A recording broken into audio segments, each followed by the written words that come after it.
Amigos, boa noite. Em nome de Deus, em nome de Jesus, estamos iniciando mais uma noite de trabalhos. Esperamos que todos nós aqui presentes e aqueles que estão nos vendo através da internet possamos aprender um pouco mais sobre a doutrina do Mestre Jesus. Nessa noite nós vamos ter aqui o nosso companheiro Diogo, que sobre um assunto que talvez não atinja aquele desejo, né, do sucesso pessoal, mas o tema é triunfo pessoal. Quem não conseguir pela via física, certamente vai ter uma dica de como melhorar esse triunfo pessoal do ponto de vista espiritual, né? E é essa a nossa função, tratar do espírito e da matéria nem tanto.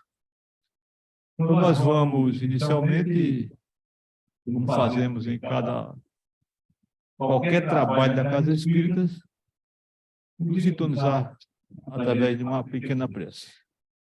Jesus amado, agradecemos de estarmos aqui reunidos em Teu nome para mais uma noite de estudo sobre a Tua doutrina.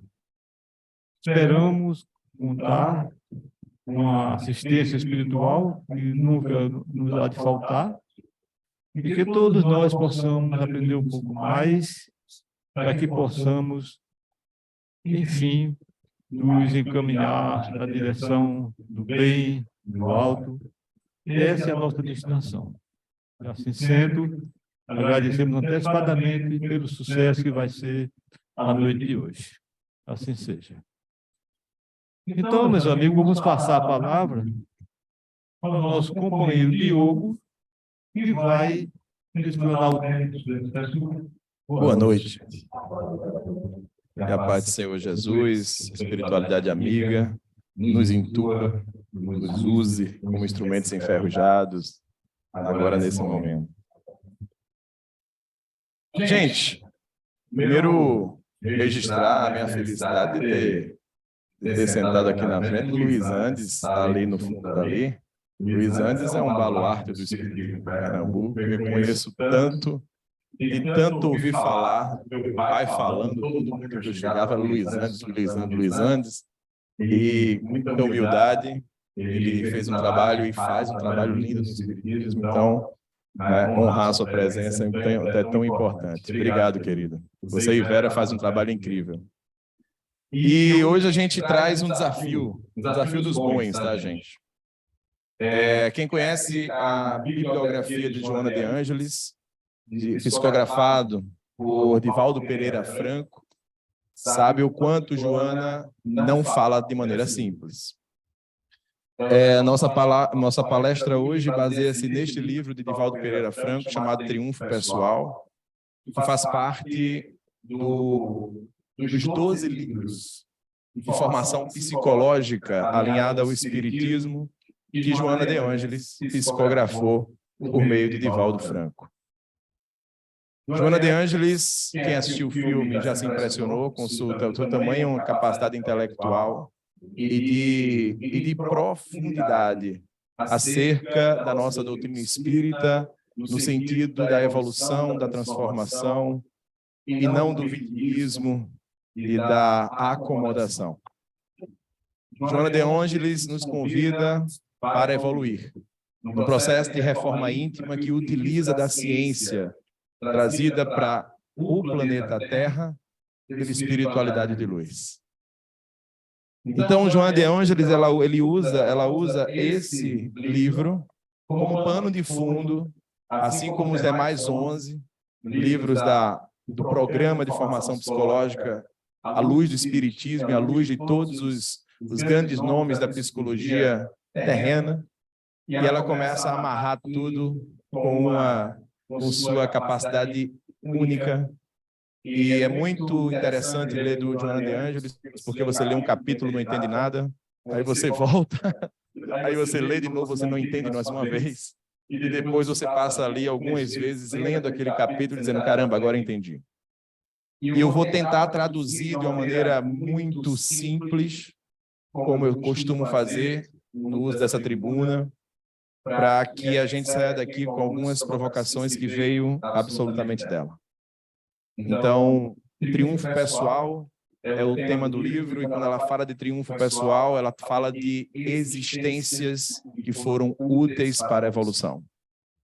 O triunfo pessoal em si, que ela se refere, é o quanto nossa existência foi um exemplo de evolução espiritual. O quanto a gente se reformou nessa existência, o quanto a gente está se reformando. E ela pega alguns caminhos interessantes, né, para nos impulsionar para isso. E aí a primeira pergunta que se faz é: o que é triunfo para você, né? O que é triunfar para você? O que é sucesso para você? E no mundo hoje, tantos Instagrams, YouTubes e tanta coisa, né, que está acontecendo, me parece que sucesso está sendo um pouco desvirtuado. Mas não é o mundo de hoje, é o mundo de sempre. A gente tem exemplos muito fortes na sociedade de pessoas que entenderam que o sucesso era um sucesso material e, de alguma forma, elas encontraram esse sucesso material e viram que ali tem um vazio absoluto. Então, pessoas que chegaram no auge das suas carreiras e sucumbiram no vazio do auge. Porque enquanto eu não chego no auge, eu busco ele, não é isso? Se eu não conseguir, eu tenho um sentido de vida que é encontrar o auge. Mas quando eu chego no auge e vejo que no auge não tem aquilo que eu achava que deveria ter, dá bug no sistema, não dá, gente? Você faz: o que aconteceu? Cadê? Eu pensei que quando eu tivesse aquela casa que eu queria, aquele carro que eu queria, aquele cargo que eu queria, aquela família que eu queria, aquela esposa que eu queria, quando eu tivesse tudo isso, eu estaria feliz, eu teria triunfado. E o que acontece é que durante a história da humanidade, as pessoas que triunfaram simplesmente pelo caminho material deram bug no sistema. E o bug no sistema, quando a gente fala, é ficar confuso com a vida. Então, a primeira coisa é organizar o conceito de triunfo. E esse conceito é seu. Porque a primeira premissa de Jesus Cristo, a primeira premissa de Allan Kardec, quando codifica o Espiritismo, se chama livre-arbítrio. Essa é uma premissa de Deus para a sua vida. Deus te deu o livre-arbítrio. E você pensa o que você quiser sobre o sucesso. Fique à vontade. A grande questão é que existe algum algoritmo nesse caminho, algumas interrogações nesse caminho. A grande questão é que, se eu perguntar para as pessoas que estão aqui na minha frente o que é triunfo pessoal, as pessoas vão dizer: meu triunfo é ser feliz, é estar em paz, meu triunfo é que minha família esteja bem, meu triunfo é que eu esteja bem comigo mesmo. E as pessoas vão falar, a maioria das pessoas, elas falam sobre coisas do coração e da alma, do espírito. Mas a grande pergunta é: quantas horas por dia você dedica a sua alma e seu espírito? E quantas horas por dia você dedica às coisas do mundo, que também são necessárias?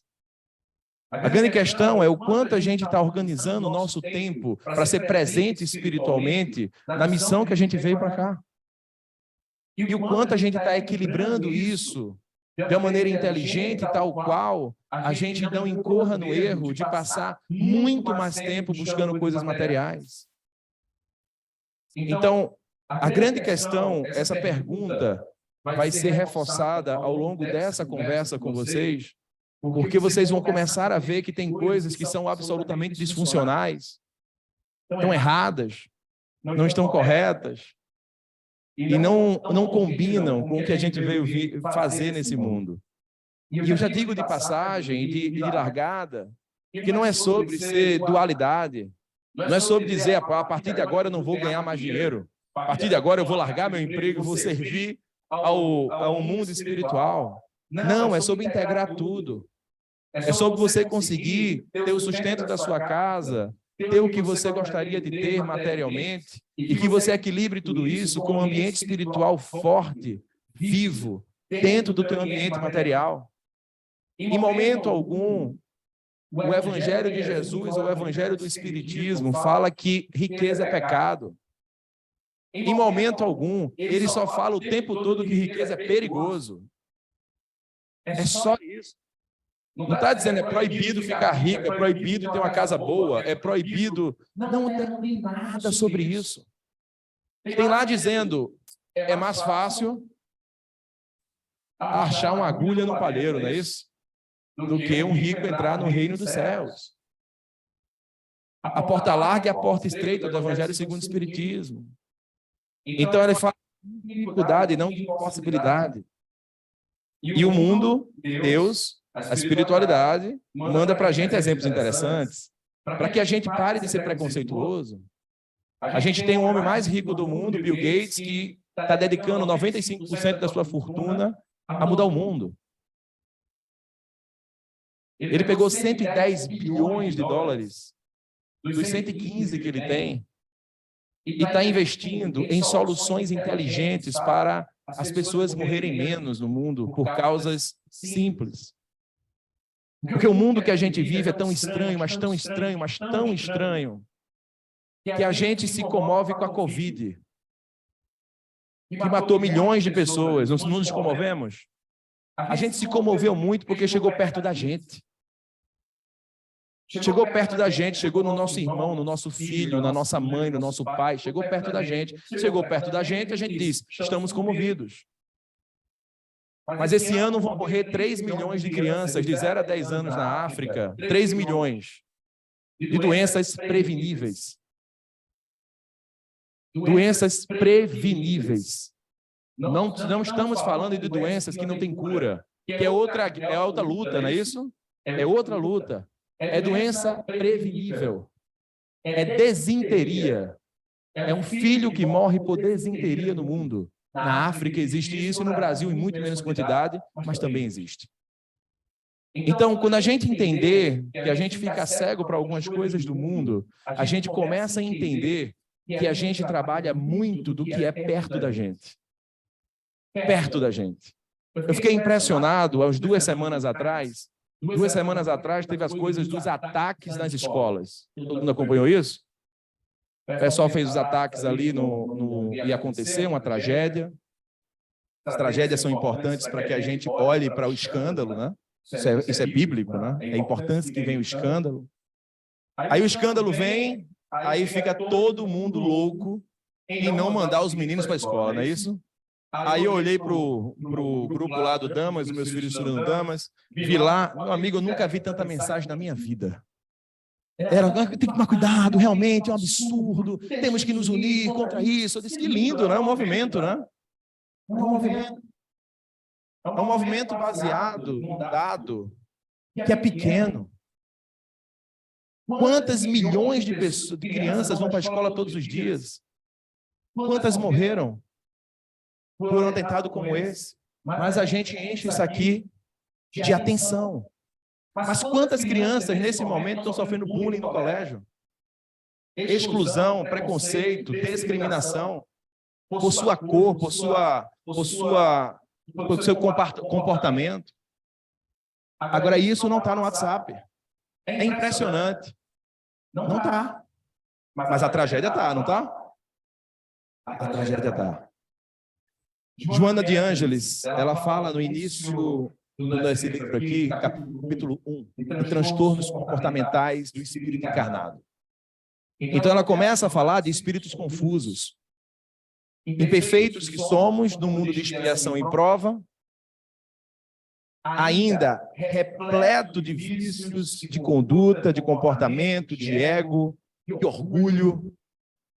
A gente começa a ficar confuso no mundo que dá muito input, muito estímulo para a confusão.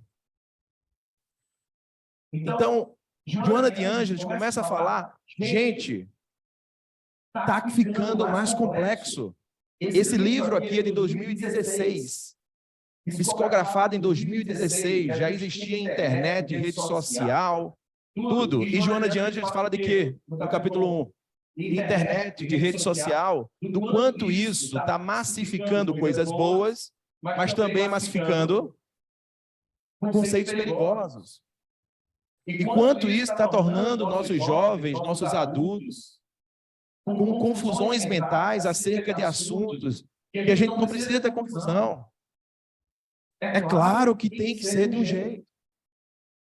Então, esses transtornos de comportamento trazem para a gente o entendimento de que, ao mesmo tempo que acontece um input no mundo de transtornos de comportamento e algumas coisas que nos confundem, a espiritualidade está ativa, mandando para o mundo ciência, estudo, cuidado, para que a gente utilize dessa ciência e desse estudo para nos transformarmos. E é tão importante o que Joana de Anjos traz, porque ela fala de uma integração entre o ambiente físico, de saúde mental, saúde psíquica e da saúde espiritual. Quantos espíritas eu conheço que não vão em psiquiatras, psicólogos, porque tudo se resolve no centro. Tudo é obsessão. Eu tenho uma felicidade, uma responsabilidade de ter nascido numa família espírita desde 0 ano de idade. Faz 39 anos que eu estou no espiritismo. E é uma disfuncionalidade incrível. Não, isso aqui é obsessão, com certeza um espíritozinho que chegou aqui, vamos lá para o tratamento, né? Tudo é espírito. É bom terceirizar, né, gente? Não é bom terceirizar o problema? Não sou eu, é o espírito. Isso aqui é obsessão. Tomei uma ontem, bebi pra caramba. Obsessão. O espírito colou em mim, Diogo. O espírito colou em mim, eu senti isso. E eu bebi a noite toda. Eu olho para ele e digo, e foi? Que coisa, né? Foi ele. É mais fácil, é menos doloroso, não é isso? Dizer que foi um terceiro. Dizer que eu briguei com meu marido porque foi o espírito obsessor. Olha, essa casa aí, briga. Essa casa está com a falange de espíritos ruins. Temos que fazer uma desobsessão coletiva. Isso é fruto de um desconhecimento profundo do que é a ciência do espiritismo.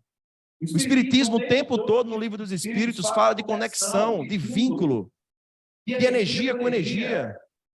Não existe obsessão onde não tem canal de comunicação. Não existe. Em hipótese nenhuma. Você não é vítima de processo obsessivo. Você adquire, conquista, atrai processo obsessivo. Quando a gente começar a parar de ter a posição de vítima e começar a entender, eu sou responsável pelos meus transtornos, eu sou responsável pelo que faço 100% do meu tempo, aí a gente vai começar a conversar sobre triunfo pessoal. Então, quando a gente fala do patrimônio para a humanidade, e ela fala no 2º capítulo qual é o patrimônio da humanidade, ela fala de Freud e Jung. Ela fala da psicologia como ciência, dos filósofos, dos teólogos. Ela começa a integrar conceitos de psique humana, de neurociência, do estudo do cérebro, para dizer isso tudo foi enviado por nós. Fomos nós, espíritos evoluídos, que mandamos para a Terra. Mas o homem se acha no direito de dizer psicologia, não. Não, isso aqui não, vamos para o centro.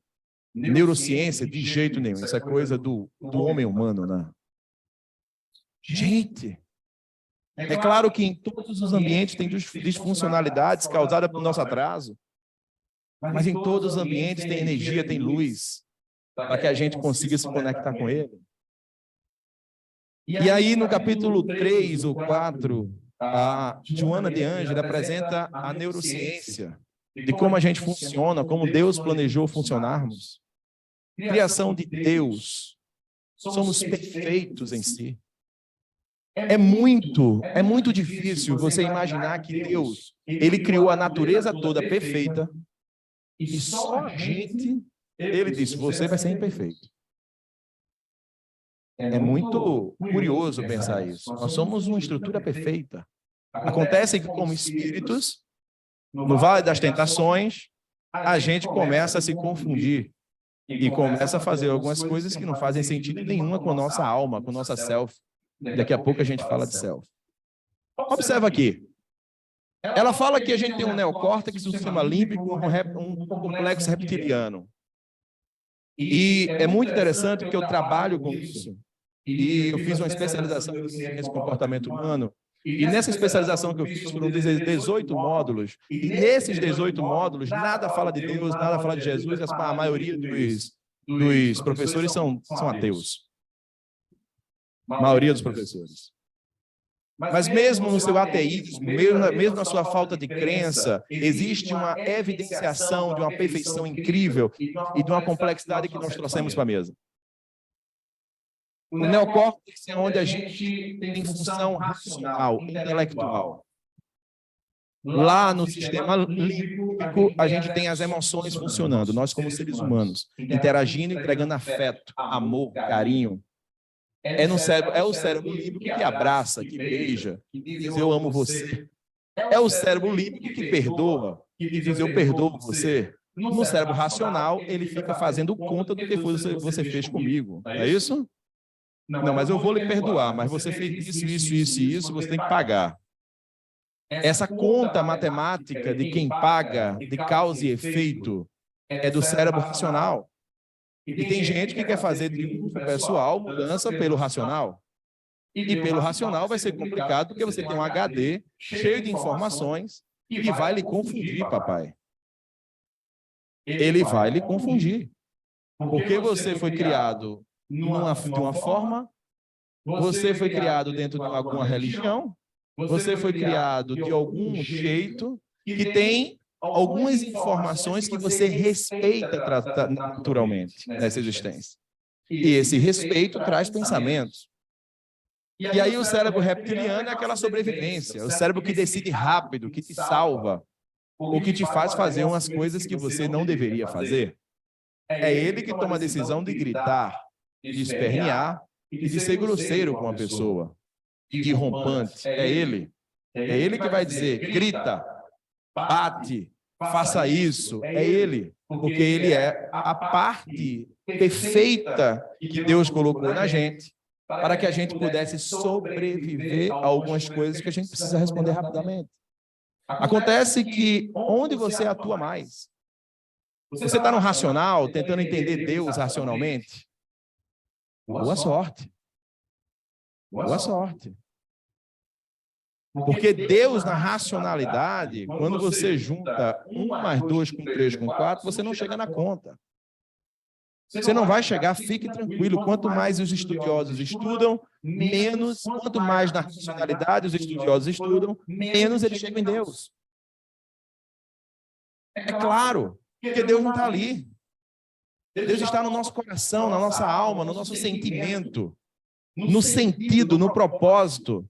Aquilo que você sente, que você não tem explicação nenhuma para sentir, mas você está sentindo a presença dele. Não é explicável, não é desenhável. Mas a gente é ser humano, a gente é muito especial, não é não? A gente fica tentando explicar, vamos explicar Deus. Mas se a gente for pelas evidências, a gente ainda encontra evidências científicas, a presença de algo muito maior que a gente não conseguiu explicar. Gente, o homem foi para a Lua e nunca mais voltou. O homem quer ir para Marte e não chega em Marte. É muita limitação. Enquanto a gente tem relatos do mundo espiritual, de movimentos, de tempo e de presença na velocidade do pensamento. E o homem criando uma inteligência artificial. Então, a gente precisa começar a parar de querer ser o grande racional da coisa. E aí, isso é um grande recado que é dado para a doutrina espírita, para os espíritas de mais tempo. Porque espírita de mais tempo começa a entender o ambiente espiritual como uma ciência absoluta, uma racionalidade absoluta, porque o espiritismo explica. Mas o espiritismo explica até o capítulo 2. E os espíritos deixam claro na primeira pergunta do livro dos espíritos sobre o que é Deus, dizendo que a gente não tem vocabulário, entendimento, inteligência suficiente para entender Deus. O que é que eles quiseram dizer? Aqui tem mais uma parte do que vocês são, mas não tem tudo. Porque não podia ter tudo com Moisés, não podia ter tudo com Jesus, e não pode ter tudo com o Espiritismo. E aí, os grandes espíritos envoltos no Espiritismo começam a codificar obras que integram e não separam. Obras, Joana de Ângeles fala diversas vezes de igreja, de catolicismo. e de quanto isso é importante, muitas vezes, para a alma humana. O quanto isso faz você encontrar a sua self, a sua alma, a sua verdade. Então, quando a gente começa a integrar, em vez de separar, quando a gente começa a falar de amor, em vez de falar de racionalidades, que também é importante, porque se não fosse importante racionalizar, não existia ambiente racional no cérebro. E é sobre essa confusão que Joana de Ângeles faz, é tão importante, o seu cérebro é perfeito, mas para de tentar racionalizar tanto, para de pensar tanto sobre as coisas. No pensamento a gente se perde, no coração a gente se encontra. Então, quando a gente começa a entender que a gente fica perdido nos pensamentos, a gente começa a voltar para o presente. A gente começa a voltar para parar de se preocupar tanto com o futuro. A gente se preocupa com a existência toda. O que é que eu vou mudar nessa existência? O que é que eu vou fazer de diferente nessa existência espiritual? Você devia se preocupar com hoje. Quando você chegar em casa, o perdão que você devia dar, o sentimento que você devia sentir, a obra que você devia se engajar, o que você tem que fazer hoje. Porque amanhã, hoje é passado. E não existe nenhuma evidência que prove que a gente volta no tempo. Vou voltar para fazer de novo. A gente só anda para frente. Então, essa presença, esse cuidado profundo com nossos pensamentos e julgamentos, é um entendimento amplo e empático de quem nós somos, imperfeitos e pequenos. Imperfeitos e pequenos. Quando alguém dá uma opinião para a gente, se eu me colocar na presença de um imperfeito pequeno, eu estou do tamanho das pessoas. E eu paro de levantar o dedo e dizer, eu estou aqui há 20 anos, eu estou aqui há 30 anos, e você devia me escutar. Porque escutar isso dentro de uma doutrina que acredita que o espírito é eterno e bem velho, é estranho. Eu posso ter pessoas que acabou de conhecer o espiritismo e falar sobre a doutrina de uma maneira limpa, linda, sem viés. Incrível. Então, esses perdidos no pensamento traz a gente uma reflexão que a Joana de Ângeles faz, quem é você? Porque essa imagem que está na tela, ela fala muito do que a gente acha quem é a gente. A gente é peão e se acha uma rainha. A gente olha para a gente e fala, não, mas eu sou muito bom, eu sou isso aqui, eu sou aquilo outro. O espírito de Jacob que fale, né? Espírita, dentro da doutrina, 3 vezes por semana no centro espírita. Foi parar no Umbral, vim em Bratel. Vim em Bratel foi antigo, não foi, gente? Foi assim, vou parar no Umbral via WhatsApp. E é impressionante como as histórias psicografadas de Chico Xavier falam de espíritos que achavam que estavam no caminho certo, estavam cheios de orgulho, de vaidade, de predisposições a pensar que são maiores ou melhores do que alguém. Em qualquer ambiente, se você se julgar superior, está errado. Porque nem Jesus se julgava superior.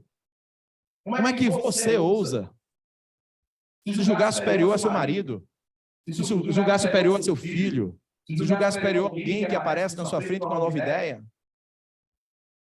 Ser pequeno, ser humilde e olhar para as pessoas do mesmo tamanho que você é. Isso dá acesso. Isso faz com que você aprenda. Isso faz com que você olhe com novos olhos.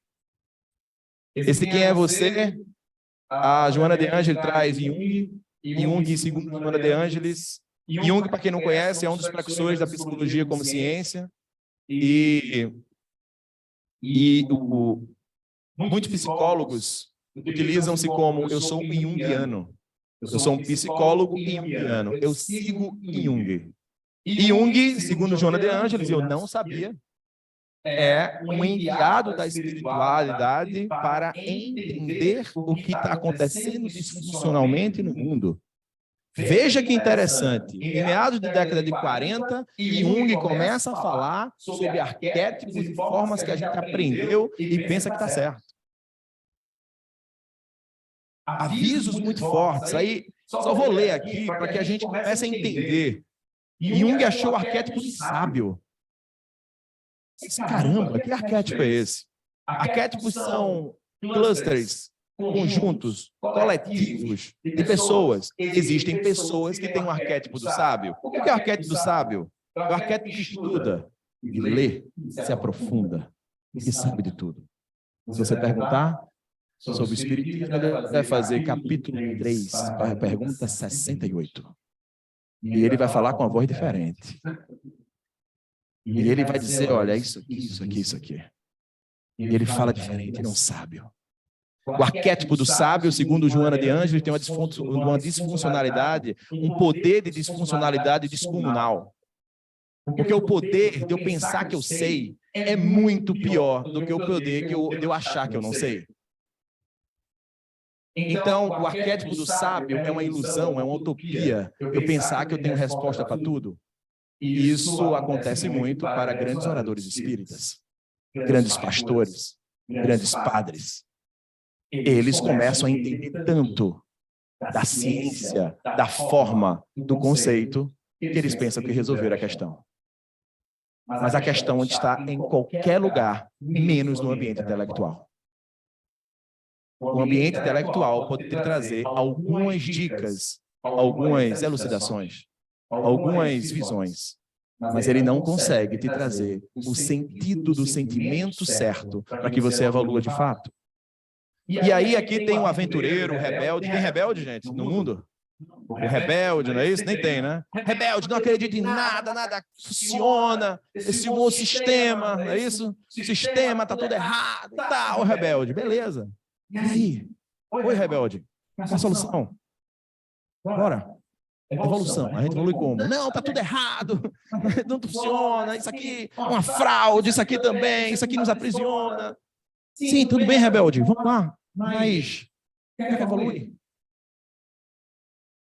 E aí tem magos, heróis, tem amantes, tem pessoas comuns que muitas vezes são as pessoas que se escondem, que não querem ir para muito lugar. Tem os prestativos, os governantes. Tem os governantes, gente? Tem gente que onde chega vira líder, não tem? Onde chega lidera. Os governantes. Se liderança fosse sinônimo de evolução, seria lindo, não seria, gente? Aí a gente não teria o desastre que a gente tem na Terra, não é isso? Não teria a guerra da Ucrânia, não é isso? Não teria nada. O arquétipo do governante, capaz de juntar pessoas em torno de um ideal. Hitler, arquétipo de governante. Ele consegue juntar pessoas, não consegue? Se eu consigo reunir pessoas em torno de uma causa que eu faço as pessoas acreditarem, eu tenho um arquétipo. Um arquétipo que funciona. Esse é o perigo.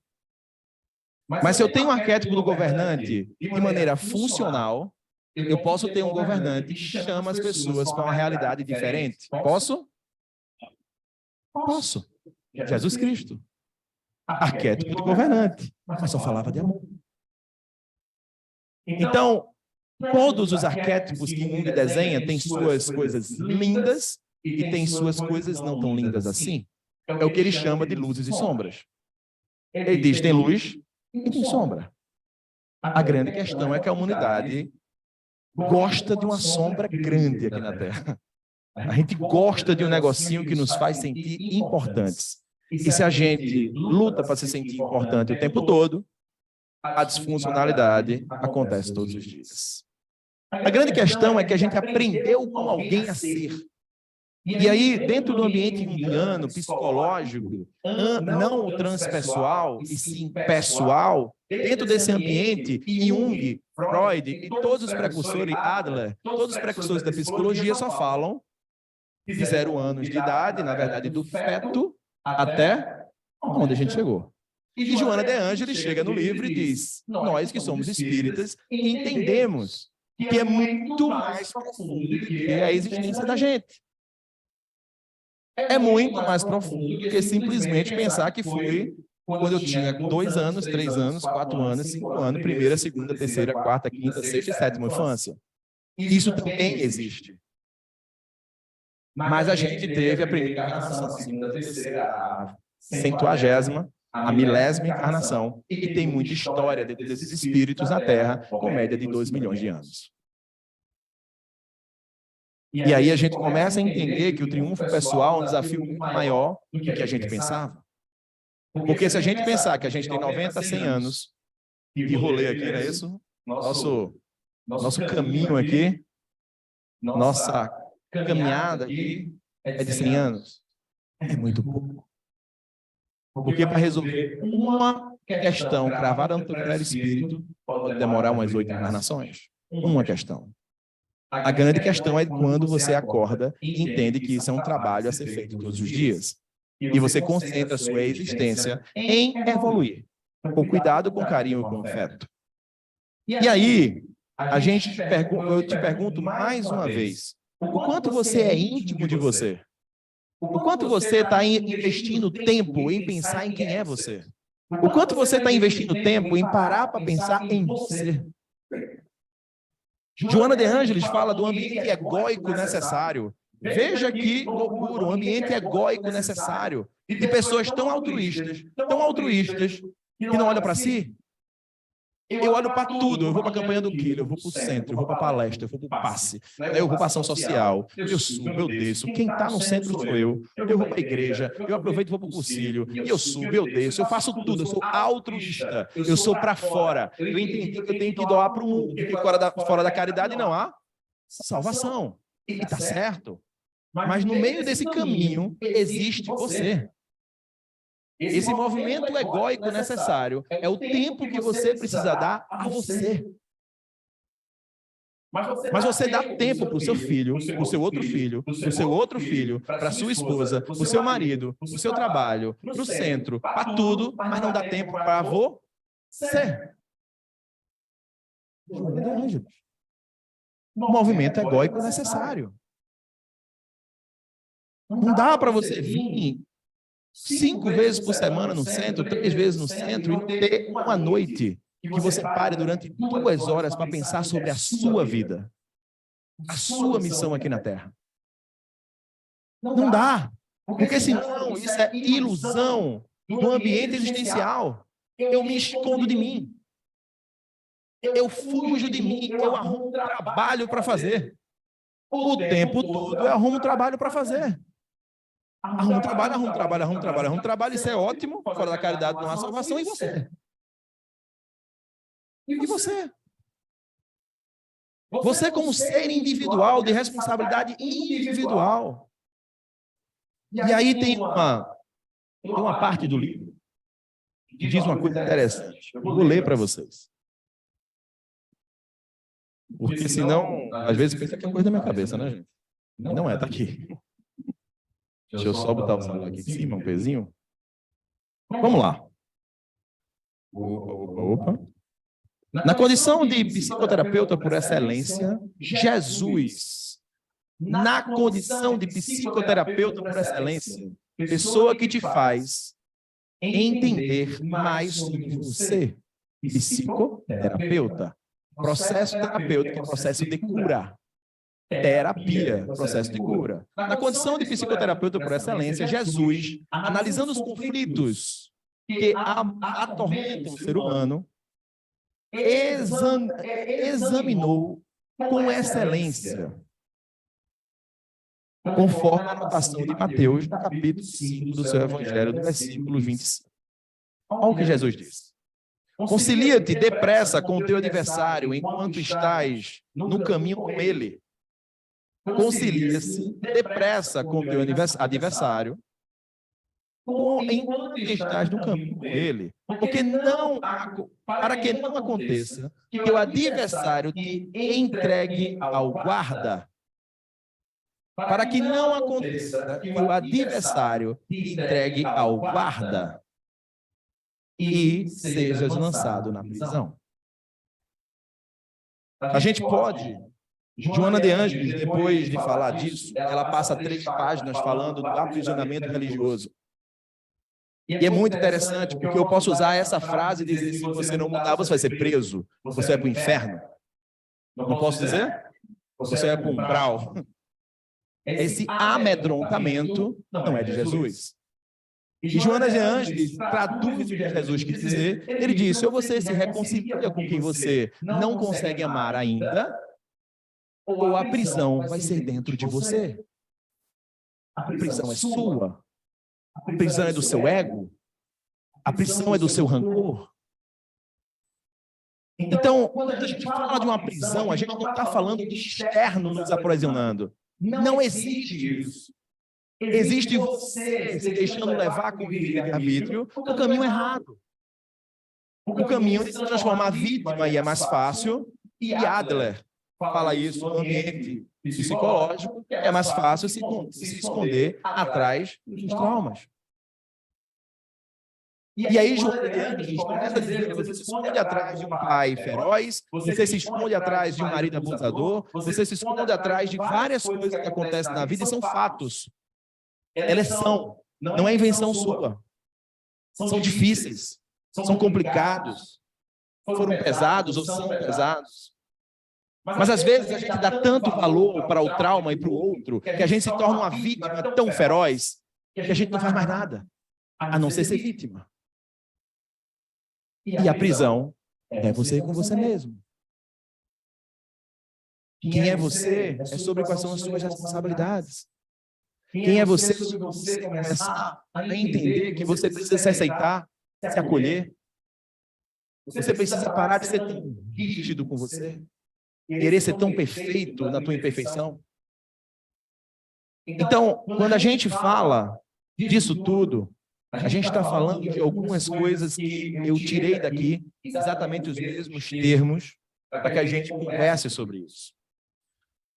Joana de Ângeles fala de uma preocupação muito grande em 2016 com os tormentos psicológicos do mundo.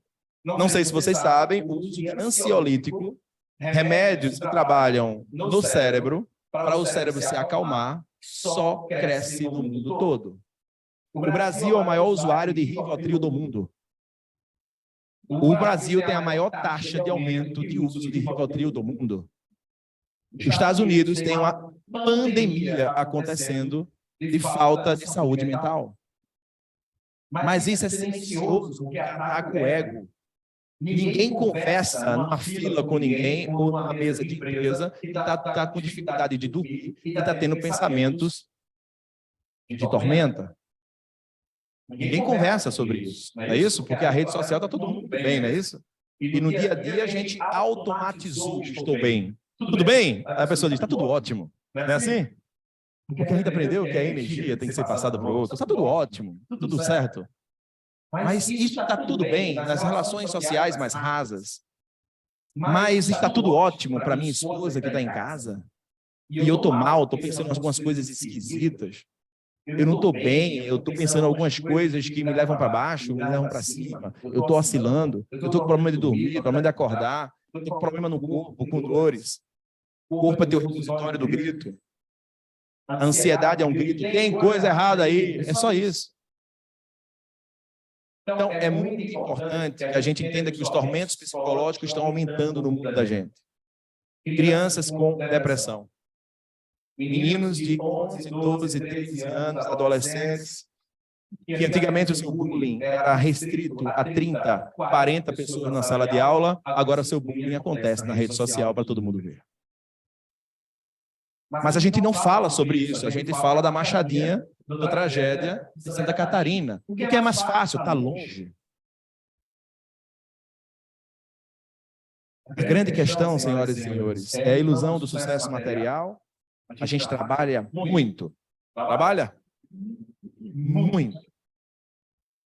E quando não tem trabalho, a gente arruma. Não arruma? Arruma. E não estamos falando de pessoas que trabalham na empresa ou trabalham em casa. Se você trabalha em casa, você trabalha muito. Porque você arruma uma coisa para fazer, não arruma? E quando não tem problema, a gente inventa. A gente está tão calmo, está tão calmo. Eu estava falando para minha esposa faz plantão, ela é fisioterapeuta do DI, aí eu fico na quinta de noite que ela faz plantão, né? Aí eu cheguei na quinta de noite, e aí assumi os meninos, e aí ela disse, amor, os meninos estão todos entupidos. Tá vendo? Fazia tempo que eles não estavam gripados. Todos entupidos, e tem que botar aquele sorinho, né? E aí eu disse, tá bom, meu amor, eu faço. Aí eu fiz o sorinho, e fui para Daniel, meu filho pequeno. O Daniel está impossível, cheio de catarro. Aí você bota a aguinha aqui e sai por aqui, né? Geralmente, se a pessoa está cheia de catarro, sai o catarro todinho por aqui, né? E aí, eu botei e não saiu nada. Eu disse, tu tá cheio de catarro, figura? Vai, tira o catarro aí, eu... Nada. Não tem João, nada. Eu disse, amor, e nada não. No outro dia, o menino pro colégio, tudo tranquilo, tudo respirando. Eu disse, dá um fungado aí, tudo certo. Eu disse, amor, é porque faz um mês que eu fico gripado. Tá com saudade. Isso é mesmo, né, amor? Muitas vezes a gente procura o problema, porque a gente não está acostumado a viver sem. Não está acostumado. Aí a gente procura não lavar os pratos. Aí você perde o seu humor, porque o prato não está lavado. Deixou a toalha na cama. Aí você se acaba. Absurdo, a toalha em cima da cama. Gente, eu acho que tem coisas mais importantes, né? Isso não quer dizer, como minha esposa está na minha palestra, isso não quer dizer que é para deixar a toalha na cama. Mas isso quer dizer que a gente se preocupa com coisas pequenas muitas vezes. E esquece de se preocupar com as coisas importantes. E aí a gente tem paixões primitivas. Que começa a conduzir a vida da gente. E você não entende. Bebida, cigarro, droga, sexo, comida. Tantos excessos acontecendo. E num mundo de disponibilidades, não é isso? De disponibilidades. Então, excessos, paixões primitivas, combinando com permissividade no mundo que está ficando tudo aberto, tudo é flexível, tudo pode. É perigoso o mundo, não está? É perigoso. A bomba tá ligada, não está? Tá ligada. Aí, esse jovem chega no adulto, e esse adulto não sabe se comportar, não sabe lidar com suas emoções, é frágil e cai, como a maioria das vezes. E aí existem três coisas que Joana de Ângeles fala. Joana de Ângeles fala de irritabilidade, pessoas que se irritam com facilidade. Aqui não tem, né, gente? Tá tudo certo, né? Pessoas que se irritam, rapidamente estão irritadas. Ela fala que irritabilidade é um tormento psicológico, porque é um tormento para quem recebe a irritação, mas é um tormento muito maior para quem vive irritado. Porque o ambiente do irritado é tudo menos um ambiente de paz. A pessoa não pode chegar e dizer, eu fico em paz quando eu fico irritado. É assim? Não, eu fico mal quando eu fico irritado. Mas só com que você se irrita. Tem um amigo meu que diz, o BO é teu, Diogo. O BO é o boletim de ocorrência que ele fala. O BO é seu, meu amigo. É seu. Com que você está se irritando? E aí tem gente que se irrita com o marido, com a esposa, e ele simplesmente faz tudo o que ele fez sempre. É só isso. Você já comprou um pacote daquele jeito, não foi? E você se irrita. E você... Então, será que a responsabilidade está no outro ou está na gente? Então, existe uma pandemia de irritáveis facilmente. Eu me irrito no trânsito, né? Estava no trânsito dia desse, mais uma vez, aconteceu várias vezes comigo. Aí, sem querer, você está no trânsito, você tranca alguém, não tranca? Você faz alguma coisa errada no trânsito. Eu fiz uma coisa errada com um motoqueiro, aí ele se irritou profundamente, irritabilidade, né? Eu baixei o vidro, aí ele me xingou profundamente, e eu olhei no olho dele e disse, desculpe, eu errei. Mas o troco emocional do ego não é dizer, me desculpe, eu errei. Vai com Deus, meu irmão. O troco emocional do ego é entrar na vibe dele, não é isso? Porque é conexão, é a coisa mais fácil de fazer. Aí você, foi você, não é isso? Você é tudo errado. Você é todo errado, você ainda se defende dizendo que estava certo, porque ele xingou, aí começa a confusão. Cérebro reptiliano, né?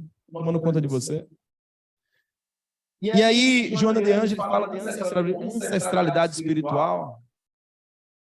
Ela fala do teu pai, da tua mãe, fala do teu avô, da tua avó, fala do teu bisavô, da tua bisavó, do teu tataravô, da tua tataravó, e de como a gente repete padrões o tempo todo e não percebe.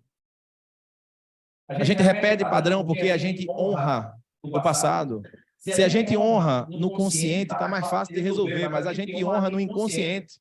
No inconsciente, eu faço coisas que honram o meu passado.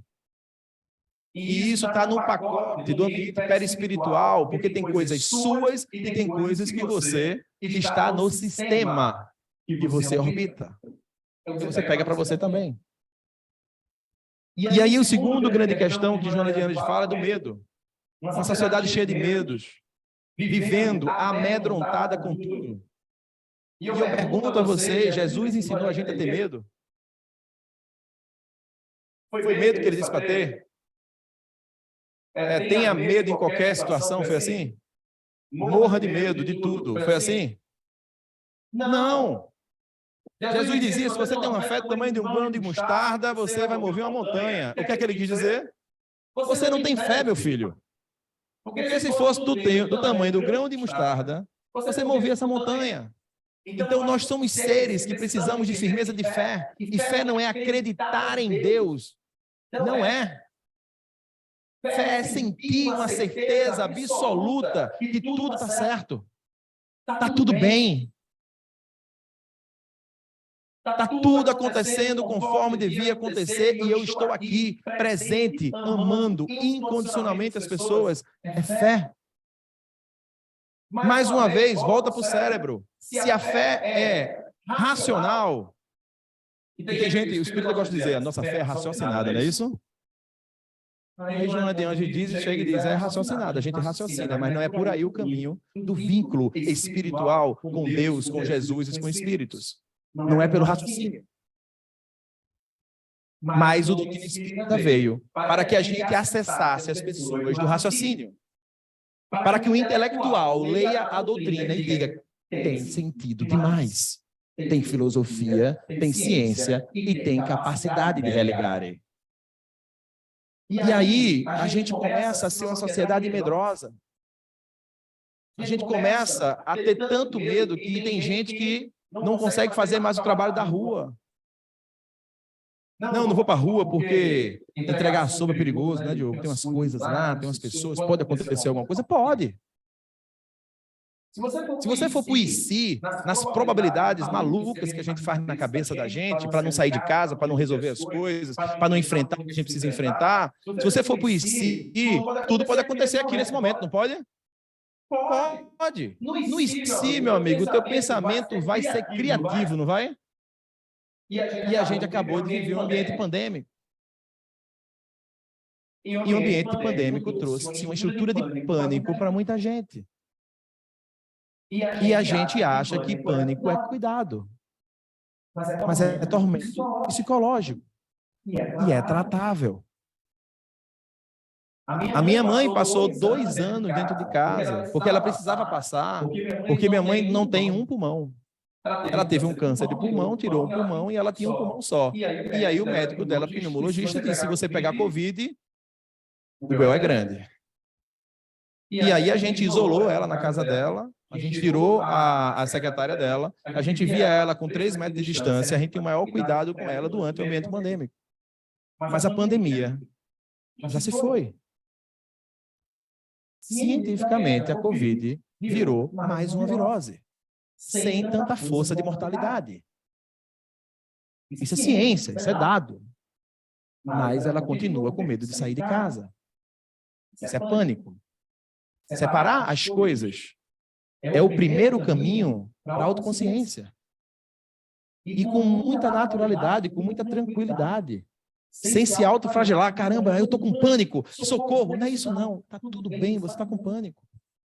Porque você viveu 2 anos temerosos, loucos, malucos, gente morrendo na família, tudo acontecendo. Faz sentido você estar com pânico, só não faz sentido você normalizar o que não é normal. Não faz sentido. Então, os medos que a gente tem são infundados. O medo de dar errado, o medo de não corresponder, o medo de se relacionar, o medo de falar, o medo de dar um abraço. São medos que a gente aprendeu a ter que não fazem sentido. Se você for para lógica racional, não faz sentido. Se você consultar teu coração, é que não faz sentido mesmo. Isso não quer dizer que você vai sair na rua levantando o celular ali, ó, uhul, gente, né? Não tenho medo de nada. Não é isso. Não é isso, é claro que não é isso. O medo é uma emoção básica do ser humano, que foi colocada por quem? Quem criou o medo? Deus. Deus criou o medo, a raiva, a tristeza, a alegria. Mas Deus criou o medo para não fazer você fazer coisas absurdas. Deus criou o medo para você não meter a mão neste ventilador. Não dá medo? Que bom que dá, né? Mas Deus não criou o medo para você não fazer coisas que você veio fazer no mundo.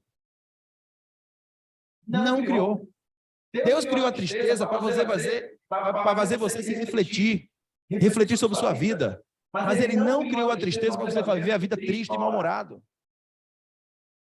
Então, entender o comportamento humano, como Joana de Ângeles nos convida, e aproveitando para dizer que tem Joana de Ângeles na biblioteca ali, ó.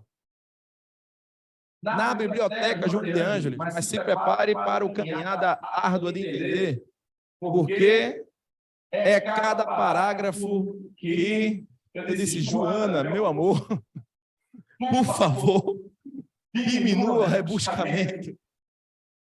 Então é muito importante que a gente comece a se conectar com essas fragilidades. A última fragilidade são as disfuncionalidades. As disfuncionalidades que a gente adquire. Disfuncionalidades de excessos. Disfuncionalidades de excesso de pensamento, excesso de dúvida. Quando você estiver com dúvida, respira 5 minutos, só olhando para o presente. E você percebe que no presente não tem dúvida. A gente tem dúvida sobre o futuro. E a gente fica remoendo o passado. Aí você passa 5 minutos meditando, respirando. Aí você começa a se conectar com o teu eu profundo, que é a tua self. E aí, só para finalizar, a natureza é perfeita, você também. Nós somos feitos exatamente perfeitos. Deus está absolutamente no seu coração.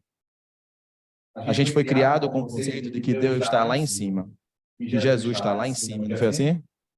Está Deus, Jesus e os anjos. Não é assim. É Deus, Jesus e os anjos.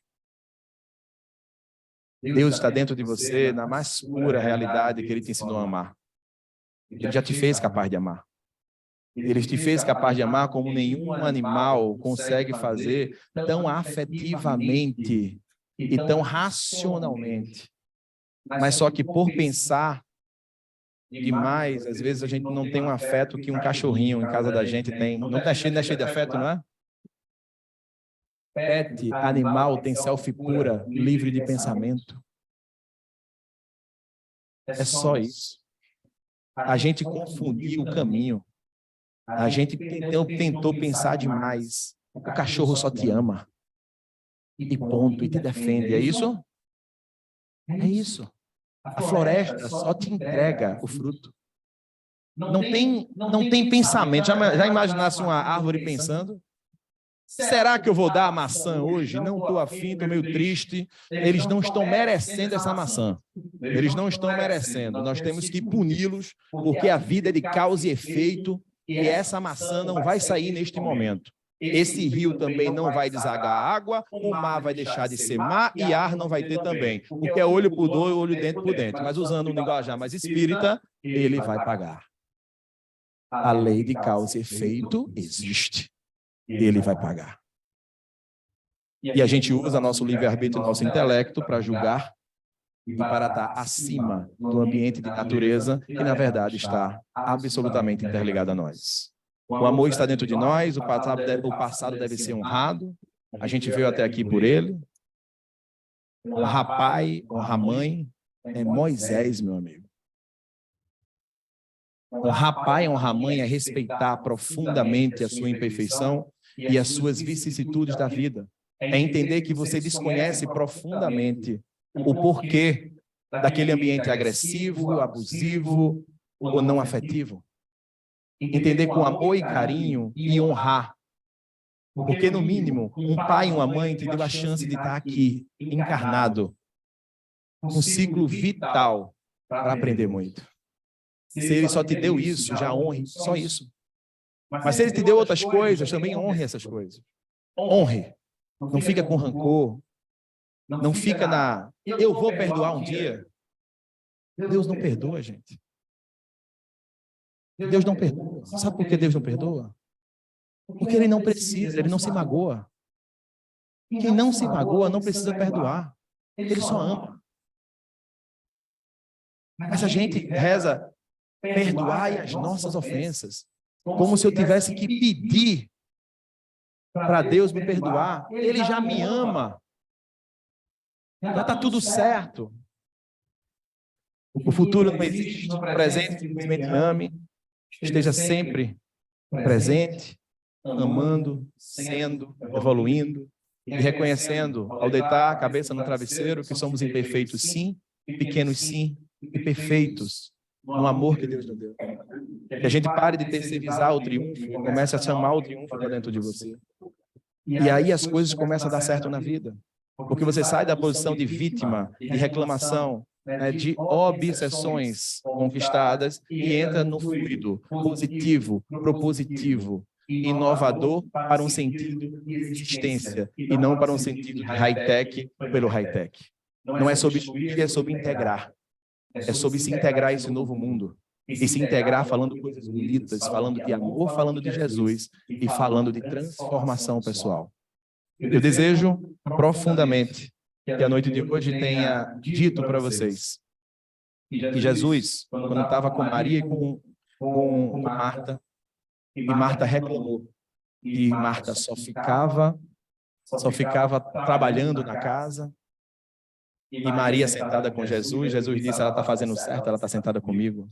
Que a gente pare de trabalhar tanto e comece a se olhar mais entre a gente. O que é triunfo para você? Quantas horas do seu dia você dedica para isso? Que a paz de Jesus esteja conosco, hoje, agora e sempre. Assim seja. Muito bom.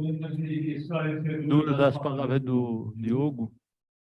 Eu queria só dizer o seguinte: se nós, irmãos, mais de 8 bilhões de criaturas aqui na Terra, soubéssemos a nossa origem, a nossa destinação, isso aqui seria outra coisa, com certeza. Isso aí é a chave do nosso presente e do nosso futuro. Mas vamos agradecer a Deus pela noite, pelo que nós ouvimos, pelos alertas que foram dados, e deixando o Diogo tomar um fôlego para que ele possa encerrar com a prece desta noite. Vamos elevar nosso pensamento ao alto. Agradecer ao nosso Senhor Jesus Cristo, nosso querido irmão. Agradecer a espiritualidade amiga aqui presente nessa noite. Agradecer a todos os espíritos encarnados e desencarnados que, de alguma forma, vieram para co-criar uma energia do bem, do Evangelho e da moral do Cristo. Pai, Tu que estás nos céus em toda parte, nos amando profundamente, que Seu nome seja santificado pelo nosso livre-arbítrio, pelo nosso amor, pela nossa presença com o outro. Que o pão nosso de cada dia, a gente tenha certeza que virá materialmente e que a gente tenha consciência que o principal pão nosso é o espiritual. Ó Pai, nos ensina a perdoar como espíritos amorosos, evoluídos, no trânsito para sermos espíritos que não nos magoamos, mas nos ensina a perdoar, nos livra das ofensas. E por favor, Pai, nos faz ser tementes a Ti na hora das tentações, pequenos que somos, errantes que somos, que a gente se lembre que somos amor, e que um dia por vez a gente pode fazer uma história diferente do que está cravado dentro de nós e triunfar para um ambiente de amor, no Teu reino de amor, a Tua glória de amor, e no Teu conceito simples, fino, de amor a mim, ao próximo e a Ti. Que assim seja. Em nome de Deus, pedimos permissão para encerrar a nossa reunião. Boa noite a todos, muita paz, até quarta-feira.